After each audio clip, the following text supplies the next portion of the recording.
ஆண்டவரும் உலக இரட்சகருமாயிருக்கிறதான இயேசு கிறிஸ்துவின் ஈடு இணையற்ற நாமத்தினால் உங்கள் யாவரையும் அன்போடு வாழ்த்தி வரவேற்கிறேன். ஒரு தகப்பனுக்கு 2 பிள்ளைகள் இருக்கிறாங்க. மூத்த மகனோ தகப்பனாரோடு இசைந்து காணப்படுகிறான். தகப்பனார் சொல்லுகிறதான வார்த்தைக்கு கீழ்ப்படிந்து அவன் அப்படியே நடந்து கொள்ளுகிறான். ஆனால் இளைய மகனோ தனக்குடைய ஃப்ரெண்ட்ஷிப்களுடைய வார்த்தைகளை கேட்டு, நண்பர்களுடைய வார்த்தைகளை கேட்டு தகப்பனிடத்தில் வந்து சண்டை போட்டு தகப்பனாரிடத்திலிருந்து அந்த ஆஸ்தியை பிரித்து கொண்டு போய் தன்னுடைய மனதுக்கு ஏற்றபடி நடந்து கொள்கிறான்.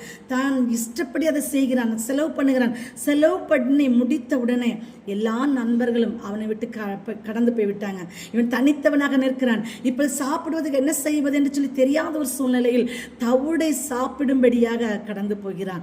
அந்த நேரத்தில் தகப்பனுடைய அன்பை குறித்து அவன் நினைத்து பார்க்கிறான். ஐயோ, என்னுடைய தகப்பன் வீட்டில் வேலைக்காரிகள் எல்லாம் இருக்கிறார்களே, நான் எவ்வளவு அழகாக வாழ்ந்தேன், நான் எவ்வளவு ஐஸ்வர்யவானாக என் தகப்பனாரோடு இணைந்திருந்தேன். ஆனால் இப்பொழுதோ தனித்து விடப்பட்டவனாக என்னுடைய வாழ்க்கை இனி எப்படி நடக்க போகிறது தெரியவில்லை என்று சொல்லி, நான் எப்படி நீ வாழப் போகிறேன், எப்படி சாப்பிட போகிறேன் என்று சொல்லி தன்னுடைய வாழ்க்கை குறித்து தியானிக்கிறவனாக காணப்படுகிறான். பாருங்கள், அதே நேரத்தில் தகப்பனாரை தேடி போகிறான்.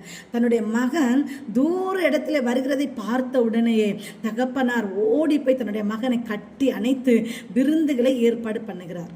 ஆம் பிரியமான கர்த்தருடைய பிள்ளைகளே, நீங்களும் கூட சூழ்நிலை நிமித்தமாக அநேகருடைய வார்த்தைகளை கேட்டு தேவனை விட்டு தூரம் போனவர்களாக காணப்படுவீர்கள் என்று சொன்னால், தேவனுடைய அன்பை உணராதவர்களாக காணப்படுவீர்கள் என்று சொன்னால், இன்றைக்கு நீங்களும் தேவனுடைய அன்பை தேடி வருவீர்கள் என்று சொன்னால், என் தேவன் உங்களையும் ஏற்றுக்கொள்ள வல்லமை உள்ளவராக இருக்கிறார். எனக்கு அருமையான கர்த்தருடைய பிள்ளைகளே, இந்த உலகத்திலே காணப்படுகிறதான ஆசீர்வாதங்களை விட, சந்தோஷத்தை விட, ஐஸ்வர்யத்தை விட தேவன் கொடுக்கிறதான ஆசீர்வாதம் சந்தோஷம் விலையேற பெற்றது.